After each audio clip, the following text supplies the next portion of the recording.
जय हिंद दोस्तों, स्वागत करते हैं आप सभी का आपके अपने YouTube चैनल जैकपुर पे। तो आज के इस वीडियो में हम लोग क्लास 9 का वीकली टेस्ट का साइंस का इंपॉर्टेंट सवाल देख रहे हैं, जो आप लोगों के वीकली टेस्ट के लिए काफ़ी इंपॉर्टेंट है। तो शुरू से लेकर अंत तक बने रहना है। और यदि आप हमारे चैनल पे पहली बार विजिट कर रहे हो तो चैनल को सब्सक्राइब करके घंटी वाले आइकन को दबा लीजिएगा, ताकि आने वाली हर एक वीडियो का नोटिफिकेशन आपके मोबाइल पर जाए। और अपने ग्रुप को ज्वाइन करने के लिए डिस्क्रिप्शन में लिंक डाल दिए हैं, वहाँ से आप लोग उसको ज्वाइन कर लीजिएगा। सबसे पहला सवाल देखिए, यहाँ पे कहा जा रहा है कि गुप्त ऊष्मा का मात्रक क्या है।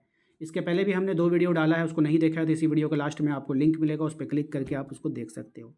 तो गुप्त ऊष्मा की जो मात्रक होती है वो होती है जूल प्रति केजी। ठीक है, ऑप्शन नंबर सी इसका राइट आंसर होगा। अगला सवाल है हमारा कि 1 कैलोरी किसके बराबर होता है। क्वेश्चन नंबर 52 इसका राइट आंसर हो जाएगा 4.18 जूल के बराबर होगा। ऑप्शन नंबर बी हो जाएगा इसका।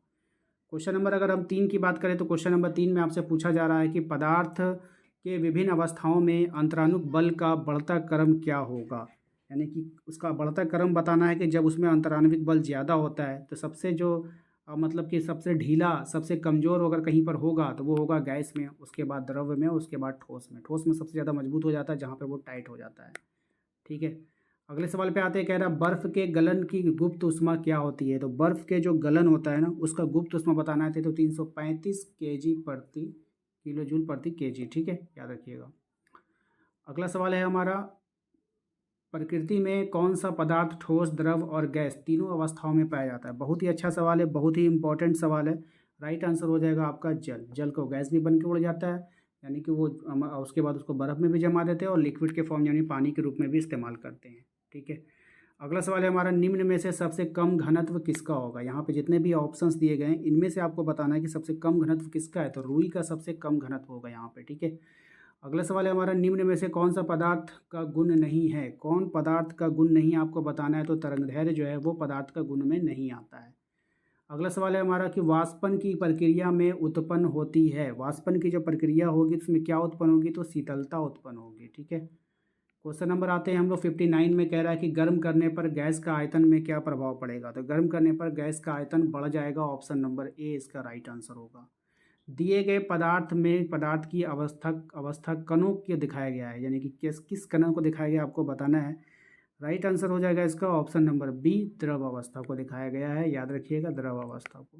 ठीक है, क्योंकि सारा अणु जो है अलग अलग है तो ये बह रहा है इधर उधर, तो द्रव अवस्था हो जाएगा। और ये फिगर वाला सवाल जो है आपके एग्जाम में आता है, इसलिए आप लोग अच्छे से इसका तैयारी करिएगा, क्योंकि एक भी सवाल छूटे ना। नेक्स्ट है आपका, कह रहा है कि निम्न में से किसके कारण गर्मियों में घड़े का जल ठंडा होता है। तो गर्मियों में घड़े का जल ठंडा होगा वाष्पीकरण के कारण। ऑप्शन नंबर ए इसका राइट आंसर होगा।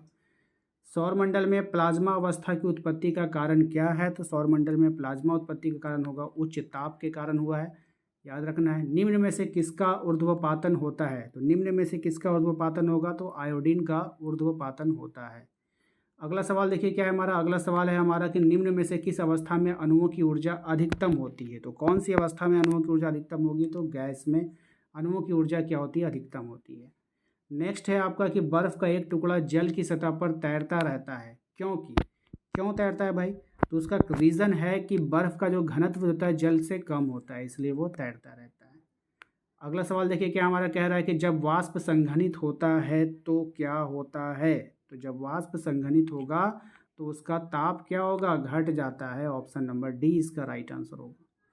नेक्स्ट है आपका, जल के वाष्पन की गुप्त ऊष्मा क्या होती है। तो जल के जो वाष्पन की गुप्त ऊष्मा होगी 2260 केजी प्रति केजी। ठीक है, केजी प्रति केजी।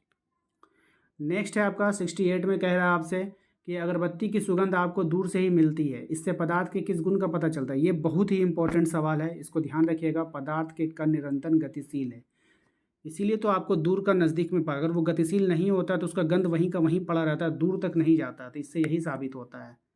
तो चलिए 69 पे आते। कह रहा है गर्म करने पर गैस का आयतन में क्या प्रभाव पड़ेगा। तो बढ़ जाएगा। बार बार आपको ये सवाल रिपीट हो रहा है, इसलिए अच्छे से देख के जाएगा। दिए गए चित्र द्वारा किस प्रक्रिया को दर्शाया गया है।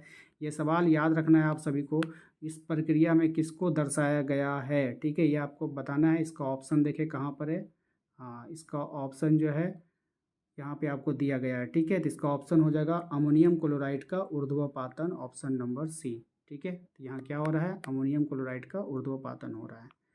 तो उम्मीद करते हैं आप लोगों को आज का ये वीडियो पसंद आया होगा। वीडियो पसंद आया तो वीडियो को लाइक करके चैनल को सब्सक्राइब कर लीजिएगा, घंटी वाले आइकन को दबाइए ताकि आने वाली हर एक वीडियो का नोटिफिकेशन जो है आपके मोबाइल पे जाए। मिलते हैं अगले वीडियो में। Thank you.